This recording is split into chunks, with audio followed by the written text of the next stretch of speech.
శోధన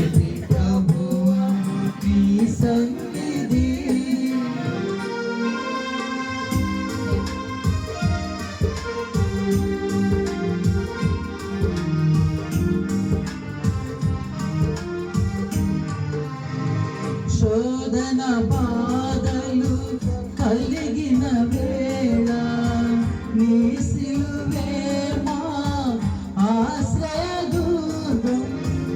శోధన బాధలు కలిగిన వేళ నీ సిలువే మా ఆశ్రయదుర్గం.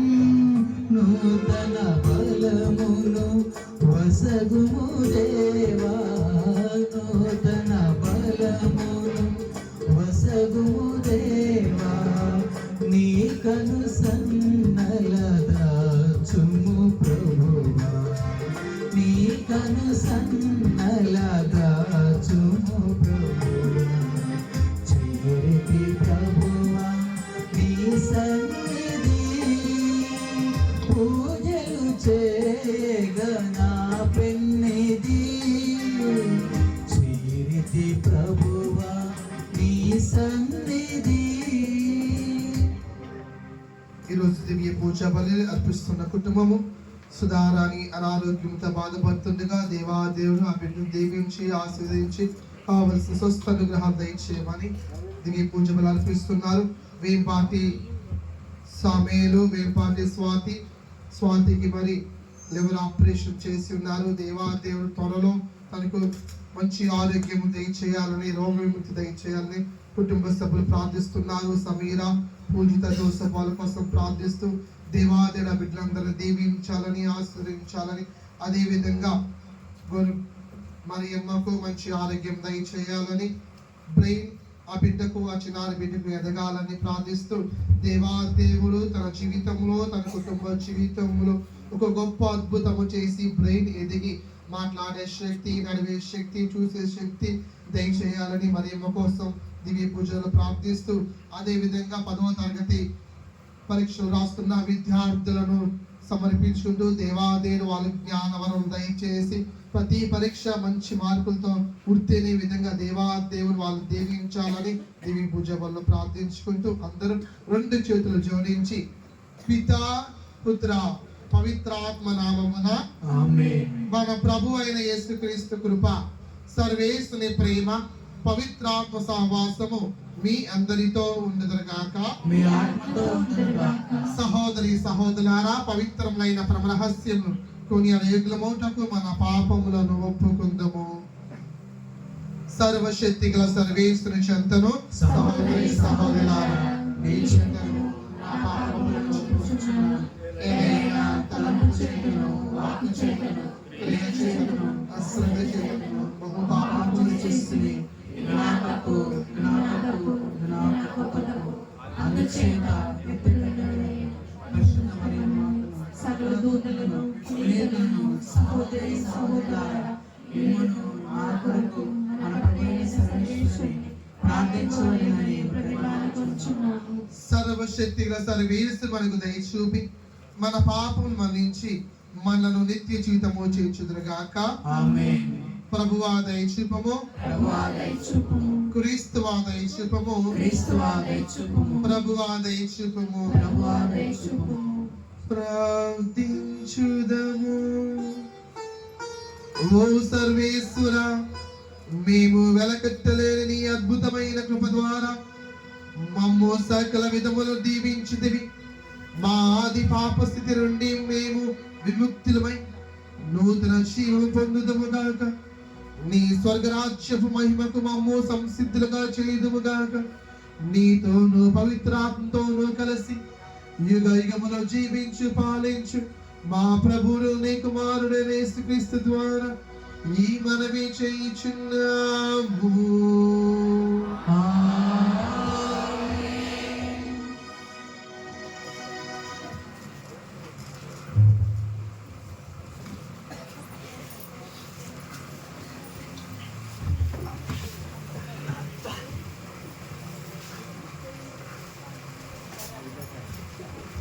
మొదటి పట్టణం దానియేలు గ్రంథము 13వ అధ్యాయము 1వ వచనం నుంచి 9వ వచనం వరకు, మరియు 15వ వచనం నుంచి 17వ వచనం వరకు, మరియు 19వ వచనం నుంచి 30వ వచనం వరకు, మరియు 33వ వచనం నుంచి 62వ వచనం వరకు. బబులోనియాలో యోవాకీము అను నరుడు ఉండేవాడు. అతడు హిల్కియా కుమార్తె అయిన సూసన్నరును వివాహమాడెను. ఆమె మిగులు అందగత్తె, దైవభక్తి కలది. ఆమె తల్లిదండ్రులు భక్తిపరులు కనుక తమ కుమార్తెకు మోషే ధర్మశాస్త్ర నియమముల ప్రకారము జీవింపవలనని నేర్పిరి. యోవాకీము చాలా సంపన్నుడు. అతనికి తన ఇంటి ప్రక్కన చక్కని తోట కలదు. యూదులు పలుమారుల తోటలో ప్రోగయ్యేడువారు. వారు యోవాకీమును మిగులు గౌరవంతో చూచెడువారు. తగాదాలు కలవారు యోవాకీము ఇంటికి వచ్చేటివారు. అచ్చట 2 న్యాయమూర్తులు తీర్పు చెప్పేవారు. ఆ 7 యూదులు నుండి 2 పెద్దలను న్యాయమూర్తులుగా ఎన్నుకొనిరి. వారిని గూర్చి ప్రభువు బబులోనియాలో దుష్టత్వం ఉన్నది, న్యాయాధిపతులు న్యాయము చెప్పి ప్రజలను నడిపింపజాలకున్నారని ముందే పలికి ఉండెను. ప్రతి దినము మధ్యాహ్నము ప్రజలు భోజనముకు పోయిన తర్వాత సూసన్న భర్త తోటలో పచారులు చేసేది. న్యాయాధిపతులు 2 ఆమె ప్రతిదినము తోటలో సంచరించుట గమనించుచుండేది. వారికి ఆమె మీద కోరిక పుట్టెను. వారికి ప్రార్థన మీద ప్రీతి పోయెను. న్యాయమూర్తులుగా తమ బాధ్యతలను విస్మరించిరి. కావున తగిన సమయం కొరకు కాచుకొని ఉండిరి. ఒక దినమున సూసన్న అలవాటు ప్రకారం 2 చెలికత్తెలతో తోటలోనికి పోయెను. అప్పుడచ్చట 2 న్యాయాధిపతులు తప్ప మరి ఎవరునూ లేరు. వారు దావుకొని ఉండి సూసన్నను పొంచి చూచుచుండిరి. ఆ దినము చాలా వేడిగా ఉన్నందున ఆమె స్నానం చేయగోరెను. కనుక తన పనికత్తెలతో, మీరు నాకు కొంచెము చమురును పరిమళ తైలమును తెచ్చిపెట్టుడు, నేను స్నానము చేయుచుండగా తోట తలుపులు మూసి ఉంచుడని చెప్పాను. ఆ పనికత్తెలు వెళ్ళగానే న్యాయాధిపతులు తాము దాగిన తావు నుండి వెలుపలికి వచ్చి సూసన్న యొద్దకు పరిగెత్తిరి. ఆమెతో ద్వారములు మూసి ఉన్నవి. మనలెవరు గమనింపరు. మేము నీపై మరలుకొని కామాగ్నితో మాడిపోవచ్చున్నాము. కావున నీవు మా కోరిక తీర్చుము. నీవిందులకు అంగీకరింపవేని మేము న్యాయస్థానమున నీపై నేరము తెచ్చెదము. ఎవడో యువకుడు నీతో నుండడని, కావుననే నువ్వు పనికత్తెలను పంపితవని కోట సాక్ష్యము పలుకుదురా అనేది. సూసన్న నిట్టూర్పు విడుచుచు, నేను ఎరకాటమును చిక్కితిని, నేను మీకు లొంగెదనేని వ్యభిచార దోషమునకు నాకు మరణదండ విధితురు. మీకు లొంగెనేని మీ చేతికి చిక్కుదును. కానీ ప్రభువుకు ద్రోహముగా పాపం చేయట కంటే నిర్దోషిగా మీ చేతికి చిక్కుటే మేలు అనెను. కనుక ఆమె గొంతెత్తి పెద్దగా కేకలు వేసెను. 2 న్యాయాధిపతులు కూడా ఆమెపై నేరము మోపుచు బిగ్గరగా కేకలు పెట్టిరి. వారిలో ఒకడు పరిగెత్తుకొని పోయి తోట తలుపులు తెరిచెను. ఇంటిలోని సేవకుల కేకలు విని సూసన్నకేమైనా ప్రమాదము కలిగినదేమో అని తలంచి ప్రక్కదారి గుండా తోటలోనికి పరిగెత్తిరి. న్యాయాధిపతులు తమ కథనమును వినిపింపగా నౌకరులు నిశ్చేష్టులై సిగ్గుపడిరి. వారామెను గూర్చి అటు శుద్ధులెన్నడూ విని ఎరగరు. ఆ మరునాడు ప్రజలు యోవాకీము ఇంటి వద్ద కుమియుడిరి. 2 న్యాయాధిపతులు సూసన్నను చంపవలెనని చెడు పన్నాగము తాచిటికి వచ్చిరి. ప్రజలందరూ వినుచుండగా వారు యోవాకీము భార్య హిల్కియా కుమార్తె సూసన్నను పిలిపింపడానికి పలికిరి. జనులు సూసన్నను పిలిపింపగా ఆమె తన తల్లిదండ్రులతో, బిడ్డలతో, బంధువులతో వచ్చెను. ఆమె బంధువులు ఆమెను చూసిన వారందరూ కంటతడి పెట్టుకొనిరి. అంతటా 2 న్యాయాధిపతులు ప్రజల ముందుట నిలిచి సూసన్న తలపై తమ హస్తములు నుంచిరి. ఆమె కన్నీరు కార్చుచు దేవుని నమ్మి ఆకాశము వైపు పారజూచెను. ఆ 2 ఆమెను గూర్చి ఇట్లు కూట సాక్ష్యము పలికిరి. మేము తోటలో పచారులు చేయుచుండగా ఈమె తన 2 చెలికత్తెలతో అచటికి వచ్చెను. ఈమె తోట తలుపులను మోపించి ఆ పనికత్తెలను బయటికి పంపెను. అంతటి తోటలో దాగిన యువకుడొకడు ఈమె చెంతకు రాగా వారిరువురు కలిసి శయనించిరి. మేమిప్పుడు తోటలో ఒక మూలలుంటిమి. ఆ ఘోర కార్యమును చూచి మేము వారి చెంతకు పరిగెత్తిదిమి. మేము వారిద్దరూ కలిసి ఉండటం చూసినను ఆ యువకుని పట్టుకోజాలమైతిమి. అతడు మాకంటే బలవంతుడు కనుక తోట తలుపులు తెరుచుకొని ఉడాయించెను. మేము ఈ స్త్రీని పట్టుకొని ఆ యువకుడు ఎవడో చెప్పమని అడిగితిమి. కానీ ఈమె చెప్పలేదు. ఇది మా సాక్ష్యము. ఆ 2 పెద్దలు మాత్రమే కాక న్యాయాధిపతులై ఉండిరి. కనుక ప్రజలు వారి పలుకులు నమ్మి సూసన్నకు మరణదండన విధించిరి. అంతటి సూసన్న గొంతెత్తి బిగ్గరగా ఏడ్చుచు, నితుడమైన దేవా, నీకు రహస్యములు ఎలా తెలియను? నీవు ప్రతి కార్యమును అది జరగక ముందే తెలుసుకొందువు. నాకిప్పుడు మరణశిక్ష పడినది, కానీ నేను నిర్దోషినని ఈ నరులు దుష్టబుద్ధితో కళ్ళలాడి నా మీద నేరము మోపిరని నీకు తెలియను. మరి నేను చనిపోవలసినదేనా అని పలికెను. ప్రభువు ఆమె మొర ఆలించెను. జనులు ఆమెను వధించుటకు కొనిపోవచ్చుండగా దేవుడు దానియేలు అనే యువకుని ప్రేరేపించి అతనిచే మాట్లాడించెను. అతడు ఈమె మరణము నాకు సమ్మతము కాదని బిగ్గరగా అరిచెను. అప్పుడు జనులెల్లరూ అతని వైపు తిరిగి, మీ మాటల భావం ఏమిటి అని అడిగారు. దానియేలు ప్రజలు ఎదుట నిలుచుండి, ఇశ్రాయేలీయులారా, మీరెంత మూర్ఖులు! సరిగా విచారణ జరపకయే ఇశ్రాయేలు మహిళకు మరణదండన విధింతురా? మీరు సత్యమును తెలుసుకునే ప్రయత్నము కూడా చేయరైతురి. కనుక ఈ నేరమును తిరిగి పరిశీలింపుడు. ఈ జనులు పలికిన సాక్ష్యము అబద్ధము అనెను. కనుక జనులందరూ గబగబా మొదటి విచారణ జరిగిన చోటికి తిరిగి వచ్చిరి. అధికారులు దానియేలుతో, దేవుడు నీకు పెద్దల వివేచనము నొసగెను. నీవు మా సరసన కూర్చుండి నీ భావమును మాకు వివరించి చెప్పమనిది. దానియేలు, మీరు ఆ 20 న్యాయాధిపతులను వేరు చేయుడు. నేను వారిలో ఒక్కొక్కరిని ప్రత్యేకంగా ప్రశ్నించును అని చెప్పాను. వారిని వేరుపరిచిన తర్వాత దానియేలు మొదటి న్యాయాధిపతిని పిలిచి, ఓయి, నీకు చెడ్డతనముననే ఏళ్ళు చెల్లినవి. నీవు పూర్వము చేసిన పాపములన్నీ ఇప్పుడు నీ నెత్తి మీదకు వచ్చినవి. నీవు అన్యాయపు తీర్పును చెప్పుచుంటివి. నిర్దోషికి మరణదండను విధింపరాదని ప్రభు ఆజ్ఞాపించినను నీవు నిరపరాధులను శిక్షించి అపరాధులను వదిలిపెట్టిదివి. నీవు ఈ స్త్రీని స్పష్టముగా చూచితివని చెప్పుచున్నావు కదా, అట్లయినా ఆ 20 ఏ చెట్టు కింద చూచితివో చెప్పమని అడిగాను. అతడు మస్తకి వృక్షము కింద అని చెప్పాను. దానియేలు, సరే, నీ అబద్ధము నీ ప్రాణములు తీయును. దేవుడు నిన్ను 2 ముక్కలుగా నరికివేయమని తన దూతకు ఆజ్ఞ ఇచ్చాను అని పలికెను. అంతటా మొదటి న్యాయాధిపతిని వెలుపలకు కొనిపోయి రెండవ న్యాయాధిపతిని దానియేలు ఎదుటికి కొనివచ్చిరి.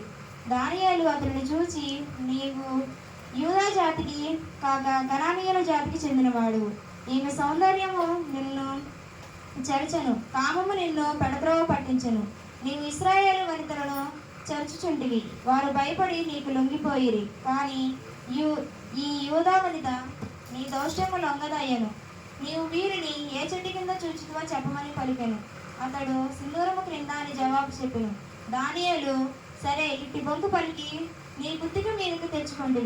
దేవదూత తన కత్తితో నిన్ను 2 ముక్కలుగా తరుగుటకు సిద్ధముగానున్నాడు. అప్పుడు మీ ఇద్దరి పీడ వదులని అనను.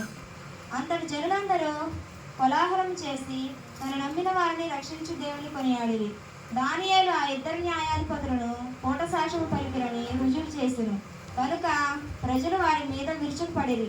పూట సాక్ష్యం పలికిన వారు నిందితునికి ఎట్టి శిక్ష పడినో అట్టి శిక్షనే అనుభవింపవలనని మోషే ధర్మశాస్త్రము శాసించుచున్నది. కనుక వారు 2 మరణదండను విధించిరి. ఆ రీతిగా ఆనాడు నిరపరాధి అయిన వనిత ప్రాణములు దక్కెను. ఇది ప్రభువాక్కు.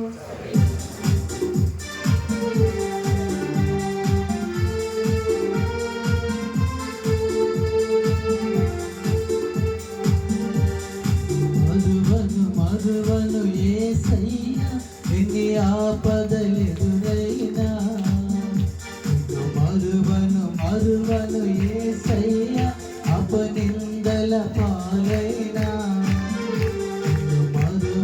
మరువను యేసయ్యా, ఎన్ని ఆపదలెదురైనా. మరువను యేసయ్యా, అపనిందల పాలైనా. తల్లి మరచినను నన్ను మరువని దేవా, యేసయ్యా యేసయ్యా స్తుతింతును.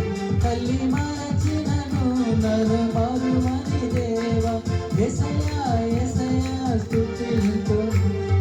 విడువను యేసయ్యా, ఎన్ని కష్టములెదురైనా. విడువను యేసయ్యా, ఎన్ని కష్టములెదురైనా.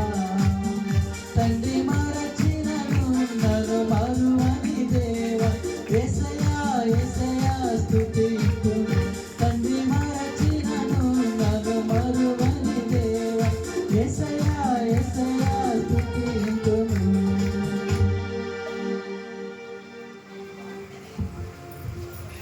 ప్రభువు మీతో ఉండునుగాక. మీ ఆత్మతో ఉండనుగాక. పునీత యోహాను గారు రాసిన సువిశేషములోని భాగము. యోహాను శుభవార్త 8వ అధ్యాయము పరిశుద్ధ వచనములు 1 నుంచి 11 వరకు. యోహాను శుభవార్త 11వ అధ్యాయము పరిశుద్ధ వచనములు 1 నుంచి 11 వరకు. యేసు ఒలీవు పర్వతమునకు వెళ్ళెను. తెల్లవారగనే ఆయన దేవాలయమునకు రాగా ప్రజలు ఆయన యొద్దకు వచ్చిరి. ఆయన కూర్చుండి వారికి బోధింపసాగెను. అప్పుడు ధర్మశాస్త్ర బోధకులు, పరిసయ్యులు వ్యభిచారమున పట్టుబడిన ఒక స్త్రీని తీసుకొని వచ్చి అందరి ఎదుట నిలువబెట్టి, బోధకుడా, ఈ స్త్రీ వ్యభిచారమున పట్టుబడినది.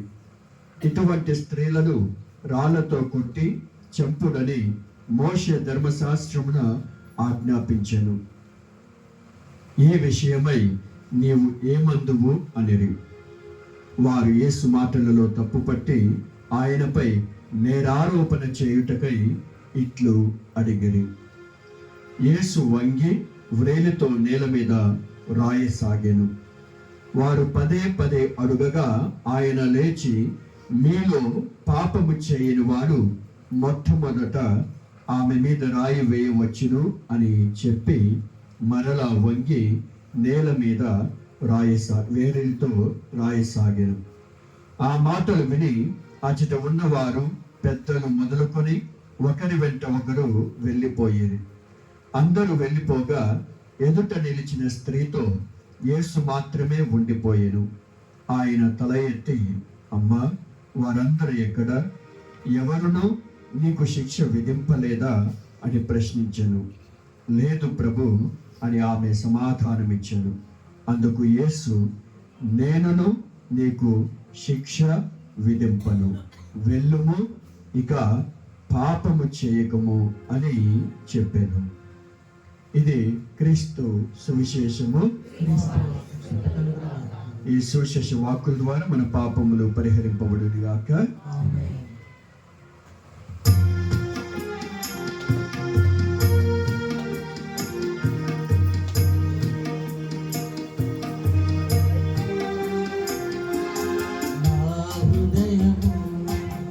నీకు అర్పణం, నా జీవితం నీకు అంకితం. నా హృదయము నీకు అర్పణం, నా జీవితం నీకు అంకితం. చేకొను దేవా దయతో నన్ను, చేకొను దేవా దయతో నన్ను దీవించుమయా, కృపతో నేడు దీవించుమయా, కృపతో నేడు. నా హృదయము నీకు అర్పణం, నా జీవితం నీకు అంకితం. నా హృదయము నీకు అర్పణం, నా జీవితం నీకు.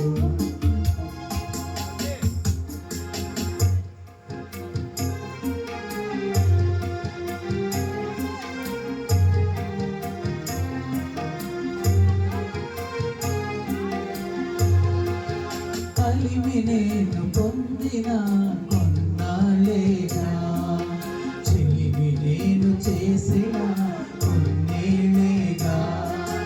కలిమి నేను పొందిన కొన్నాళ్ళేగా, చెలిమి నేను చేసిన కొన్నేళ్ళేగా. కలిమి చెలిమి నీవై నన్ను నిండిపోని, కలిమి చెలిమి నీవై నన్ను నిండిపోని. నన్ను నీరు అర్పణగా కరిగిపోని, నన్ను నీరు అర్పణగా కరిగిపోని.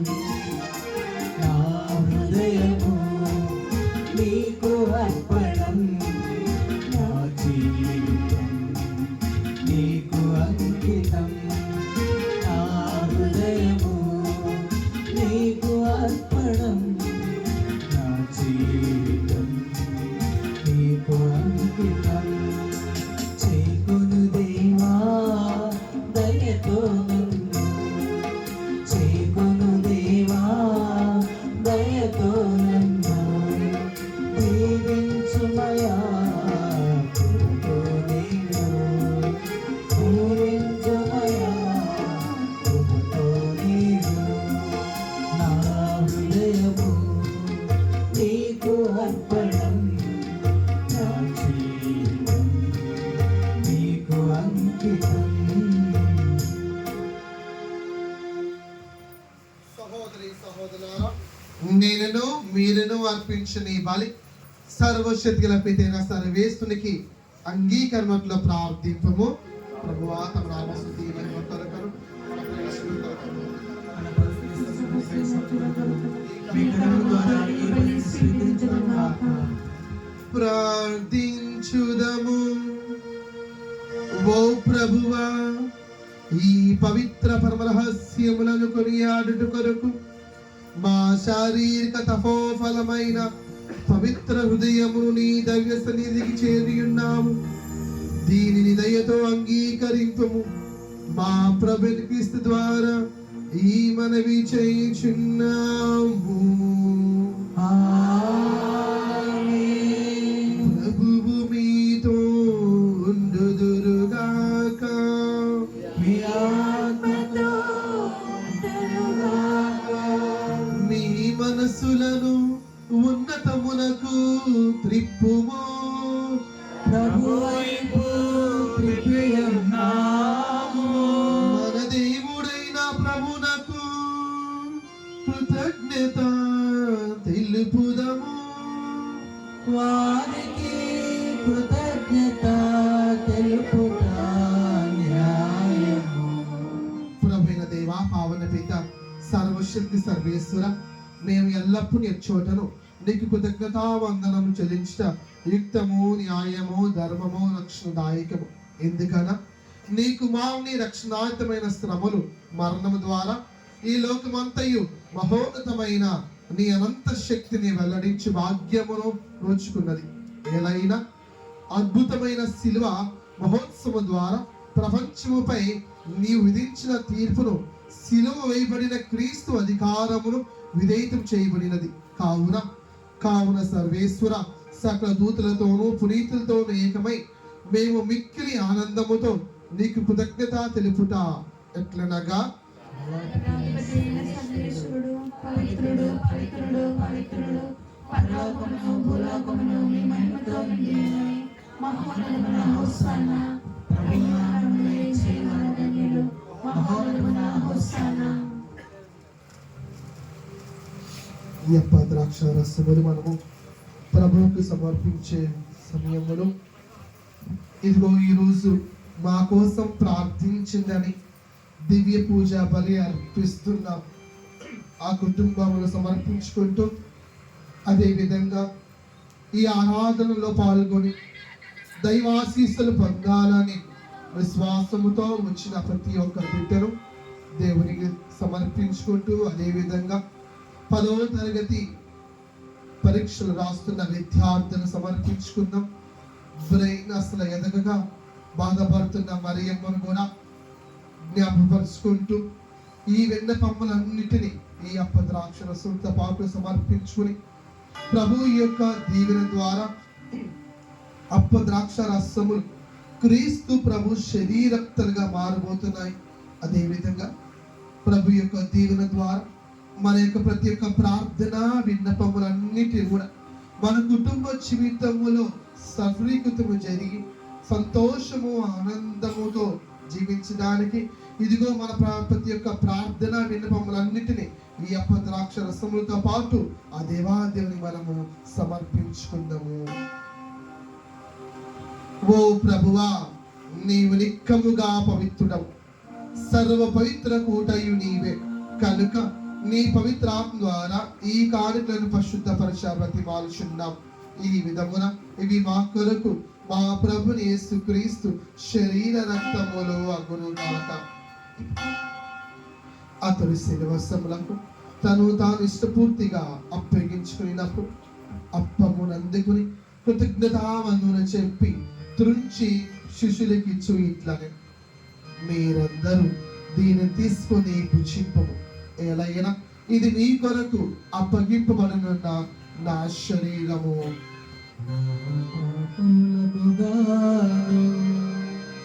సిలువ మీద కట్టబడిన యేసుదేవా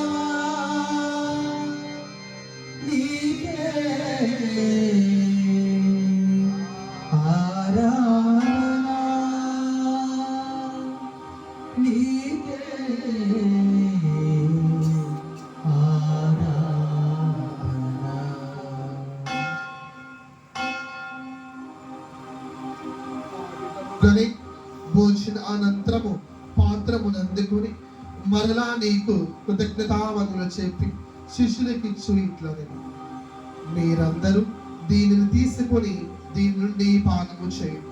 ఎలైనా ఇది నూతన నిత్య నిబంధన యొక్క నా రక్తపు పాత్రం.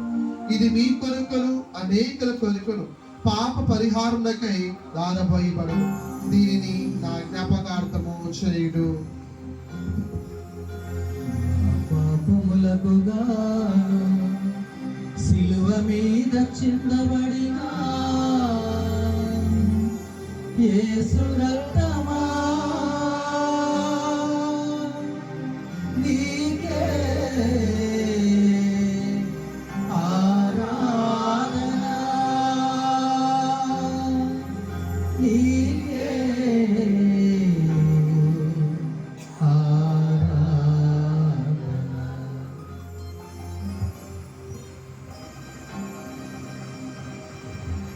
ఇది విశ్వాస రహస్యము.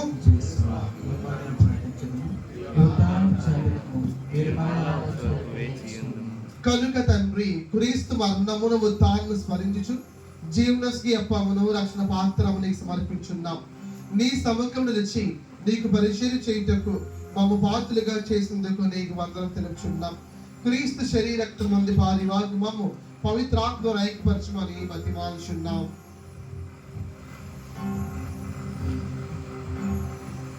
ఓ ప్రభువా, ప్రపంచమంతటా వ్యాపించిన నీ శ్రీ సభను జ్ఞాపకం ఉంచుకొనుము. మా లయో జగద్గురువును, మా జోసఫ్ రాజరావు పీఠాధిపతిని, గురువులందరితో పాటు మమ్మను నీ ప్రేమయందు పరిపూర్ణులను చేయుము. ఉత్థానముకు నమ్మికతో చనిపోయిన మా సహోదరి సహోదరులను మీ కనికరమందు చనిపోయిన వారందరినీ జ్ఞాపకం ఉంచుకొని వారిని మీ దివ్యమైన ప్రకాశంలోకి చేర్చుకును. మా అందరిపై దయ చూపి దేవుని కీర్తనకు మరీ మతతోను పునీత పోస్తులతోను ఆదురుని మీకు సేవ చేసిన పుణ్యాత్మలందరితో మాకు నిత్య జీవితంలో భాగం దయచేయము. అప్పుడు వారితో కలిసి మేము మీ కుమారుడు యేసుక్రీస్తు ద్వారా మేము స్తుతించి మహిమపరచుదము.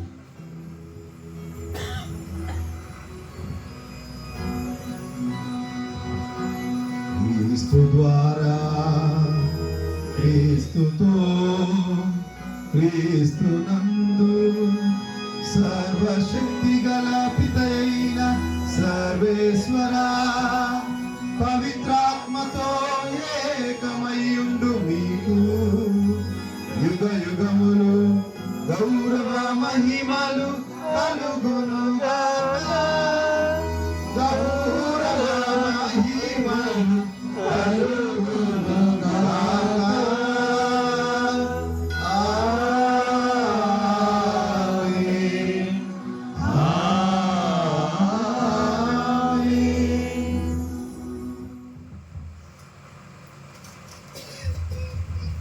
మన రక్షకులు ఇచ్చిన పరమోపదేశ అనుసరించి ప్రార్థింప శాసితము. పరలోకమందు మా యొక్క తండ్రి,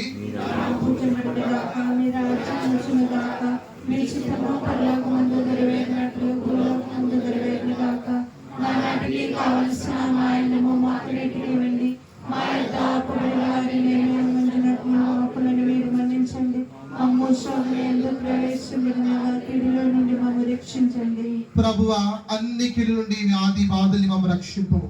మా ఈ రోజుల్లో మాకు శాంతి సమాధానం ప్రసాదింపము. నీ దయానుగ్రహం వలన పాపం నుండి పిశాచి తంత్రోపాల నుండి విముక్తులు చేసి అన్ని కలుత నుండి సర్వదా కాపాడము. మేము మోక్షానందమును మా రక్షకుడైన యేసుక్రీస్తు ఆగమమును నిరీక్షించుందము.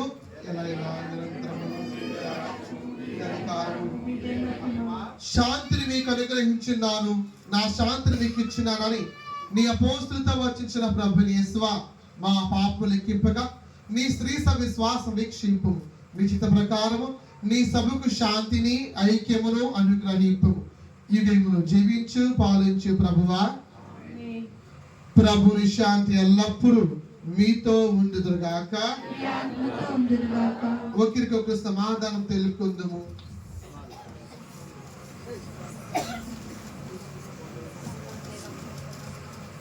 సర్వేశ్వరుని గొర్రె పిల్లలు మీ యొక్క పాపములను పరిగణించు ప్రభువా, మాకు దయచూపుము. సర్వేశ్వరుని గొర్రె పిల్లలు మీ యొక్క పాపం పరిగణించు ప్రభువా, మాకు దయచూపుము. సర్వేశ్వరుని గొర్రె పిల్లలు మీ యొక్క పాపములను పరిగణించుము. నా మీద దైవం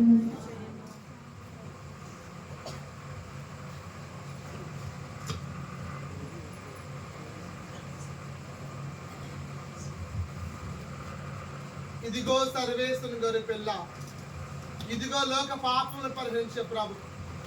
గొర్రె పిల్ల విందుకు పిలవని వారు ధన్యులు. కానీ మీరు ఒక మాటపడిన స్వస్థత పొందరు. సకల మీరుట స్వరూపమైన సకల వస్తువుల కంటే వర్గంగా గురించిన స్వామి మీకున్న పాప